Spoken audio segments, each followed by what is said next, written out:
இன்றைய நாள்ல கூட எல்லாரும் கண்களை மூடுவோம். அன்பின் ஆண்டவரே அப்பா, இந்த வேலைக்கான நன்றி அப்பா. ஆவியானவர் தாமே இந்த வார்த்தைகளோடு கூட இடைப்படுகிறாங்க இயேசுவின் நாமத்தில். ஆமென். அதாவது திருப்பிக் கொள்வோம்.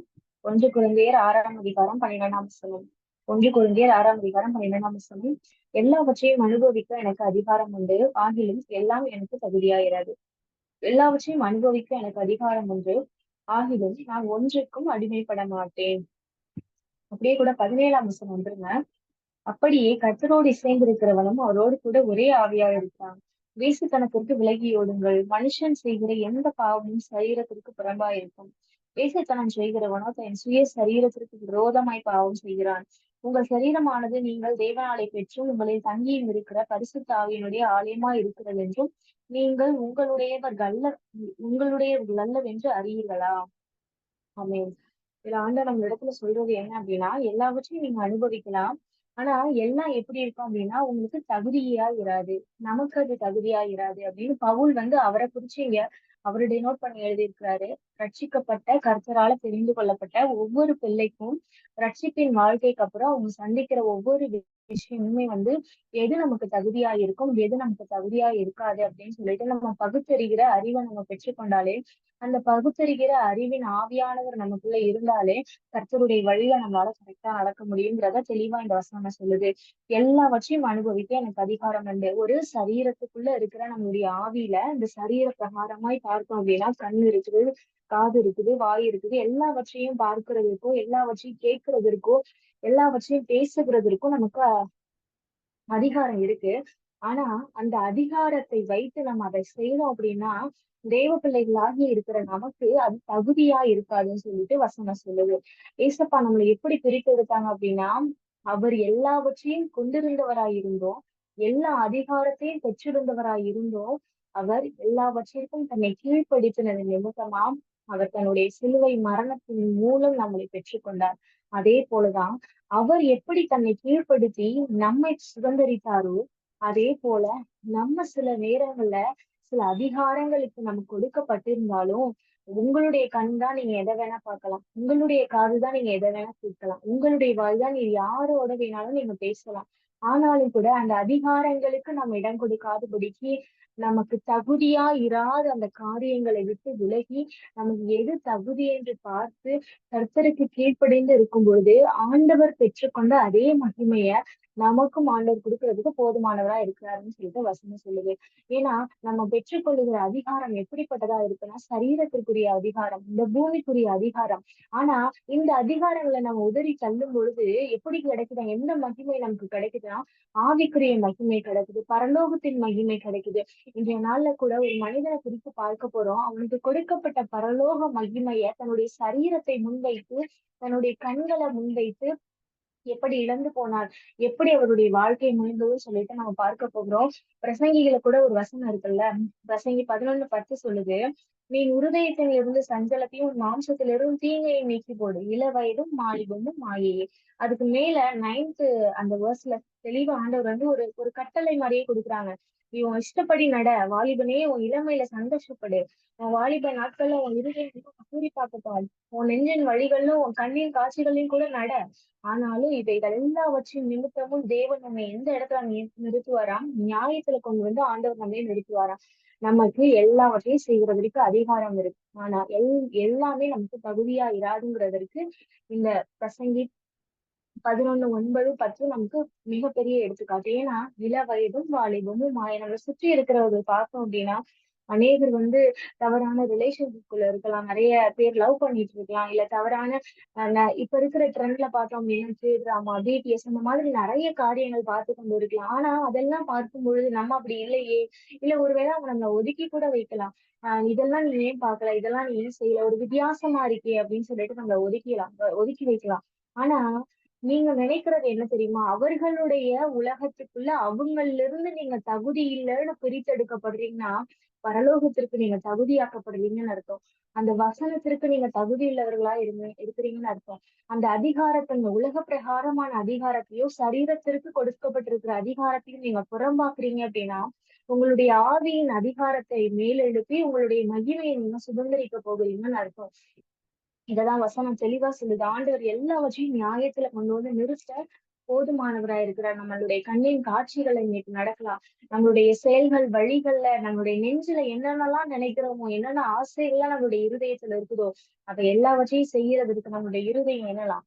ஆனா ஆண்டவர் கடைசி நாட்கள்ல நியாயத்திலே கொண்டு வந்து நிறுத்துவார் அப்படிங்கிறது நம்மளுடைய இருதயம் உணர ஆரம்பிச்சது அப்படின்னா, நம்மளுடைய சிந்தை உணர ஆரம்பிச்சது அப்படின்னா, நம் மாம்சத்தை விட்டு ஆவியின் வழியில, கர்த்தருடைய வழியில, சரீரத்தின் அதிகாரத்தை விட்டு நம்மளுடைய ஆவியின் அதிகாரத்தை மேலெழுப்ப ஆரம்பிப்போம். இன்றைக்கு ஆண்டவர் நம்ம இடத்துல இருந்து அதுதான் விரும்புறாங்க. நம்மளிடத்துல அநேக காரியங்கள் கொடுக்கப்பட்டிருக்கு. இந்த உலகம் அநேக காரியங்களை நம்ம கண் முன்பாக வைக்குது. அநேக வாலிபர்கள் தவறான வழியில போறாங்க, குடிக்கிறாங்க, தவறான படங்கள் பார்க்கிறாங்க, சினிமா பார்க்கிறாங்க. நிறைய நிறைய தன்னுடைய சுய சுயமாய் தன்னை க்ரூம் பண்ணிக்கணும், இந்த உலகத்தின் காரியங்களை தங்களை மேன்மையாய் வைத்துக் கொள்ளணுங்கிறதற்காக அநேக காரியங்களை ஈடுபடுறாங்க. ஆனா கர்த்தர் நமக்கு கொடுத்திருக்கிற அதிகாரம் என்ன தெரியுமா? வானத்தையும் பூமியையும் படைத்த சர்வலோகத்தின் அதிகாரம் நமக்கு கொடுக்கப்பட்டிருக்கு. சர்ப்பங்களையும் தேள்களையும் மிதிப்பீர்கள் என்று வசனத்தின் மூலமா ஆண்டவர் நமக்கு அதிகாரம் கொடுத்திருக்கிறாரு. இதை வெறும் கண்ணால நம்ம பார்த்தோம் அப்படின்னா இந்த உலகத்தின் காரியங்கள் மாத்திரம்தான் நமக்கு தெரியும். ஆனா ஆவிக்குரிய கண்களால பார்க்கும் பொழுது ஒவ்வொருவரையும் நம்ம ஜெயிக்கிறத நம்மளால பார்க்க முடியும். ஏன்னா அந்த அதிகாரத்தை நம்ம சரியா பயன்படுத்தும் பொழுது அவர் கொடுத்திருக்கிற ஆவிக்குரிய அதிகாரம் எப்படிப்பட்டதுன்னா அது மாம்சத்துக்குரியதாகவும் சரீரத்துக்குரியதாகவும் இல்லாம இருந்தது நிமித்தம்னா ஏசப்பா அந்த சரீரத்தை ஒடுக்கி தன்னுடைய மாம்சத்தையும் கிழிக்க ஒப்பு கொடுத்தது நிமித்தம்னா அவருடைய ஆவி மேலெழும்பி பிசாசின் கிரியைகளை அழித்து போட்டு வசனம் சொல்லுது, சிலுவையில அவனை அலங்கோலமாக்கி வெற்றி சிறந்தார். நினைத்துக் கொள்ளுங்க, இப்படி நினைச்சு பாருங்க. ஆண்டவர் இந்த சிலுவை மரணத்தை செஞ்சு முடிச்சதுக்கு அப்புறம் சாத்தான போய் பாதாளத்துல இருந்து பிடிச்சு இழுத்துட்டு தர தரன்னு ரோட்ல அவனை அசிங்கப்படுத்தி கொண்டு போனா எப்படி இருக்குமோ அலங்கோலமாக்கினார். அவனுக்கு இருந்த எல்லா காரியங்களும் அவனை வெட்கப்படுத்தினார். அவனுடைய எல்லா சத்துவம், அவனுக்கு இருந்த எல்லா பலனையும் எல்லா வல்லமைகளையும் உறிந்து கொண்டார் என்று வசனம் சொல்லுது. ஒரு மனுஷன் முற்றிலுமாய் பிழியப்பட்டவனாய் இருந்தான். யாருக்கு கீழே அப்படின்னா அவர் மாம்சத்தை கீழ்ப்படுத்தி ஆகியை மேல்படுத்தின நிமித்தம் பிசாசின் சகல வல்லமைகளை உறிந்து கொண்டார். இன்றைக்கு நமக்கூட நம்மளுடைய வாழ்க்கையில அநேக வெற்றிகளை பார்க்க முடியல, அநேக காரியங்களுக்குள்ள நம்ம கடந்து போறோம், ஒரு மேன்மையை பார்க்க முடியல, எந்த இடத்துலயும் கர்த்தருக்கு என்று சாட்சியாய் விளங்க முடியல, சில நேரங்களை கர்த்தருக்கு என்ன நிற்க முடியல, குடும்பத்துக்குள்ள அதே சூழ்நிலைகள் தான், பிரச்சனைகள் தான் அப்படின்னா நம்ம இடத்துல என்ன தவறு இருக்கலாம் அப்படின்னா நம்ம ஆவியை மேலெழுப்பாம நம்மளுடைய சரீரத்தை மேல் எழுப்பி சரீரத்திற்குரிய கண்ணின் காட்சிகளையும் நெஞ்சின் வழிகளிலும் நடந்து கொண்டு கர்த்தருக்கு பிரியமில்லாத காரியத்துல அவர் நமக்கு வேண்டான்னு நினைக்கிற அதிகாரத்தை நமக்கு கொடுத்திருக்கிறார். நமக்கு சரீரம் கொடுக்கப்பட்டிருக்கு, கண் கொடுக்கப்பட்டிருக்கு, எல்லா அவயவங்களும் கொடுக்கப்பட்டிருக்கு.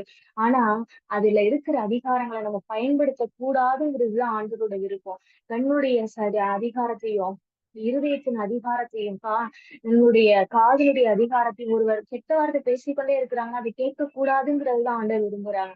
ஒருத்தவங்க தவறான படங்களை குறித்து இல்ல ஏதாவது ஒரு சினிமா படங்களை குறித்து பேசி கொண்டு இருக்கிறாங்கன்னா அதை கேட்க கூடாதுங்கிறதுதான் கர்த்தர் நம்மளுடைய காதுக்கு கொடுத்த அதிகாரம். அதை கொடுத்தும் ஆனா என் பிள்ளை இது சரியா பயன்படுத்தணுங்கிறதற்காக ஆண்டவர் பிசாசு இடத்துல வாதம் பண்ணி கொண்டு இருக்கலாம். ஆனா இன்றைக்கு ஆண்டவர் நம்ம இடத்துல கேட்கிறது ஒன்னே ஒண்ணுதான், நம்மளுடைய ஆவியை எழுப்ப விரும்புகிறார். எல்லாவற்றையும் நமக்கு தகுதியாய் ஆண்டவர் படைக்கல, சில காரியங்கள் ஆண்டவர் நமக்கு தகுதி இல்லாததாய் படைத்திருக்கிறார். நமக்கு அதிகாரம் இருந்தாலும் நமக்கு தகுதி இல்லை. ஏன்னா நம்ம ரத்தத்தினால கழுவப்பட்டிருக்கிறோம். அந்த பரிசுத்தருடைய ரத்தத்தினால கழுவப்பட்டிருக்கிறோம். சிம்சனுடைய வாழ்க்கையில பார்த்தோம் அப்படின்னா அவர் நசரேய விரதத்திற்காக ஆண்டவர் அழைக்கிறாரு. அவருடைய தகப்பன் இடத்துலயும் தாயின் இடத்துலயும் நான் உங்களுடைய பிள்ளையை உருவாக்கி அந்த பிள்ளையை நசரேயனாய் நான் உருவாக்க போகிறேன் அப்படின்னு சொல்லிட்டு எப்படியெல்லாம் வளர்க்கணுங்கிறத வரைக்கும் ஆண்டவர் சொல்லிடுறாரு. ஆனா இந்த சிம்சன் என்ன பண்றாரு அப்படின்னா கரெக்டா இருந்தவரு ஒரு ஸ்திரீ தன்னுடைய கண்களுக்கு அவள் பிரியமா இருந்தாள்னு வசனம் சொல்லுது. கண்களுக்கு பிரியமா இருந்தாள் அந்த ஸ்திரீ, அந்த பெலிஸ்தர்களுடைய அந்த குமாரத்தை எப்படி இருந்தாலும் தன்னுடைய கண்களின் வழிக்கு சிம்சோன் தன்னுடைய இருதயத்தை போக்க விட்டதுனால என்ன ஆயிடுச்சு அப்படின்னா அவருடைய வாழ்க்கை முடிந்து போனதை நம்ம பார்க்கிறோம். அவருடைய கண்ணின் காட்சி எப்படி இருந்தது, தன்னுடைய எல்லாவற்றையும் அனுபவிக்க அதிகாரம் இருந்துச்சுதான் சிம்சோனுக்கு. இடையில பார்க்கும் பொழுது பார்த்தோம் அப்படின்னா நஸ்ரேயன் விரதம் இருக்கிறவங்க யாரும் அந்த டெட் பாடி கிட்ட போகக்கூடாதுன்னு சொல்லியும் போய் அந்த சிங்கத்தினுடைய வயிற்றுல இருக்கிற தேன் கூட எடுத்து சாப்பிட்டு கொண்டே வருகிறார். அவருக்கு அதிகாரம் இருக்குதான், அவரால் அந்த செய்ய முடியும், அவருக்கு அதை செய்கிறதற்கான பலன் இருக்குதான். ஆனாலும் கூட கர்த்தர் அந்த அதிகாரத்தை கொடுத்தது எதற்கு தெரியுமா? நம்ம கீழ்ப்படுகிறோமான்னு பார்க்க சில நேரங்கள்ல டிவி உங்களுக்கு முன்பாக ஓடலாம், இல்ல சினிமா கதைகளை உங்களுடைய ஃப்ரெண்ட்ஸ் பேசலாம், இல்ல தவறான நண்பர்கள் உங்களோட பக்கத்துல இருக்கலாம். ஆனா இது எல்லாம் எதற்கு தெரியுமா வைக்கப்பட்டிருக்குது? ஆண்டவர் நம்மளை சோதித்துக் கொண்டிருக்கிறார். ஆண்டவர் நம்மளை புடமிடும்படிக்கு.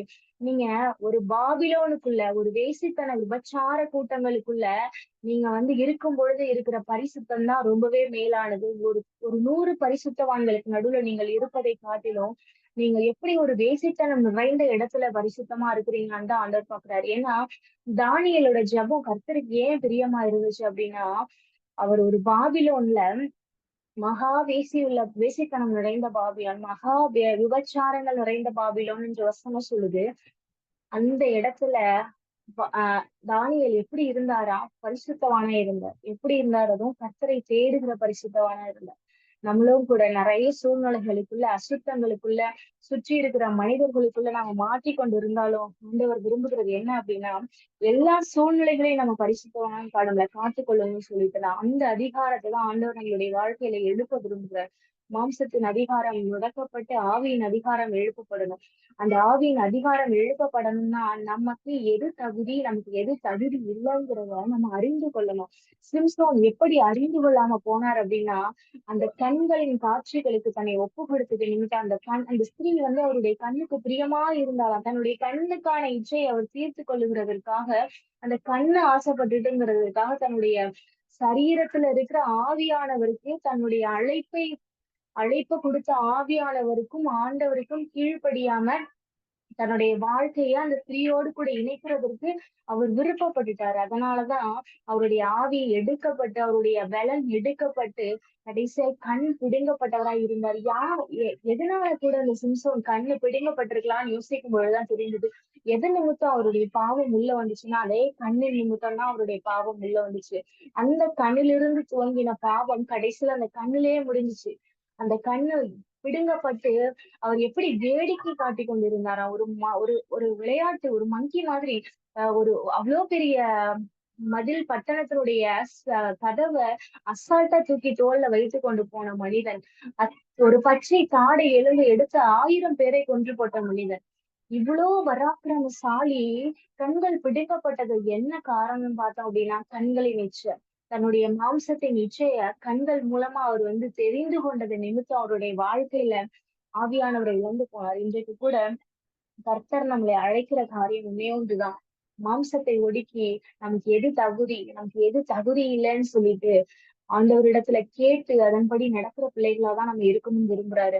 அதோடு கூட சிம்சோன் பார்த்தோம் அப்படின்னா கடைசியா அந்த ஸ்திரீயின் இடத்துல பிரவேசிக்கும் பொழுது பாருங்க தன்னுடைய ரகசியத்தை விற்று போடுகிறார். தன்னுடைய ஆவிக்குரிய ரகசியம் எது நிமித்தம் அவரிடத்துல அந்த பலம் இருக்குங்கிறத விற்று போடுறாரு.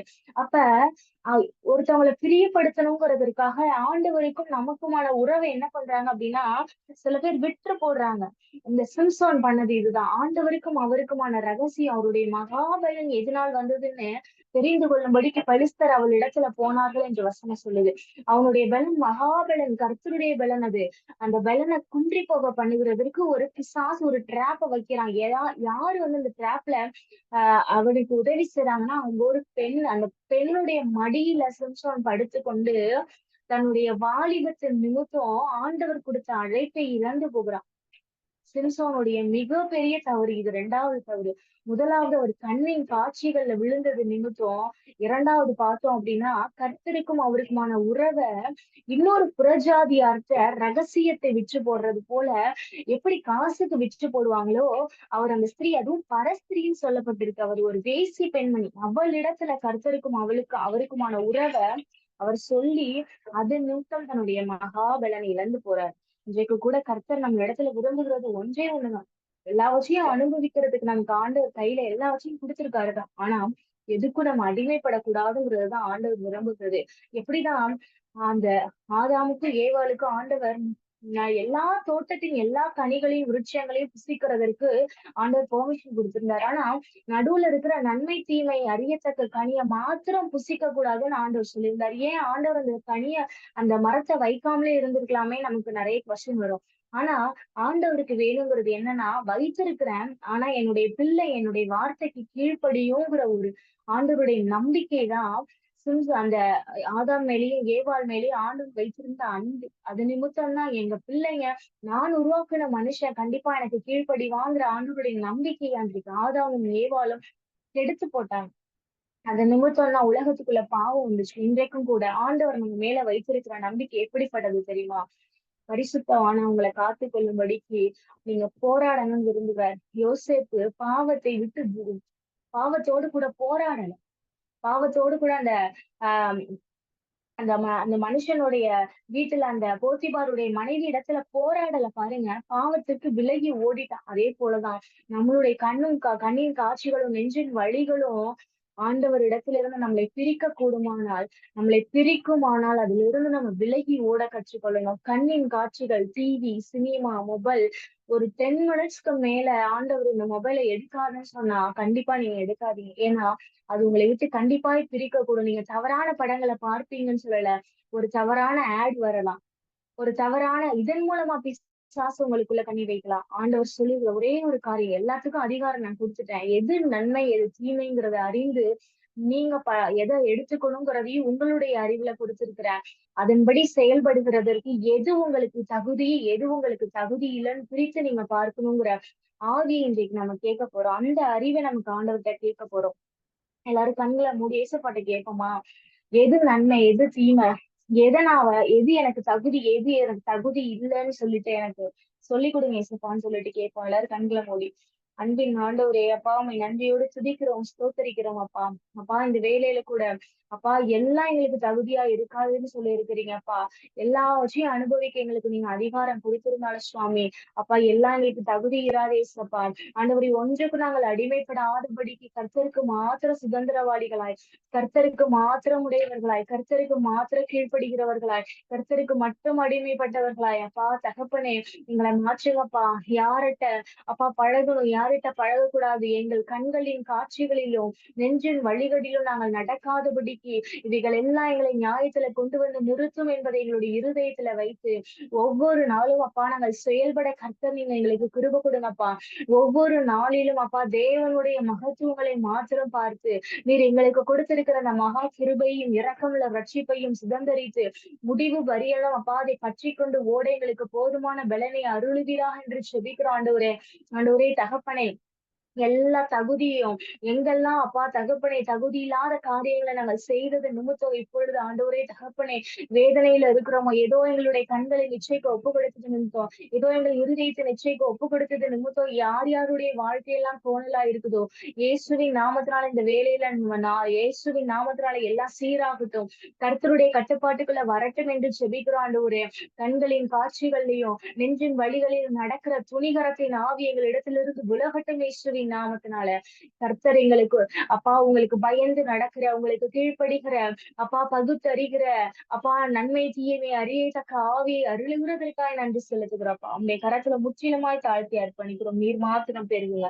இயேசு கிறிஸ்துவின் நாமத்தில் ஜெபிக்கிறோம் ஜீவனுள்ள நல்ல தகப்பனே, ஆமென். எல்லாரும் இணைந்து சொல்லுவோம். என் ஆத்துமாவே கர்த்தரை ஸ்தோத்திரி, என் முழு உலகமே பரிசுத்த நாமத்தை ஸ்தோத்திரி, என் ஆத்துமாவே கர்த்தரை ஸ்தோத்திரி, கர்த்தர் செய்த சகல உபகாரங்களும் இன்றைக்கும் மறவாதே.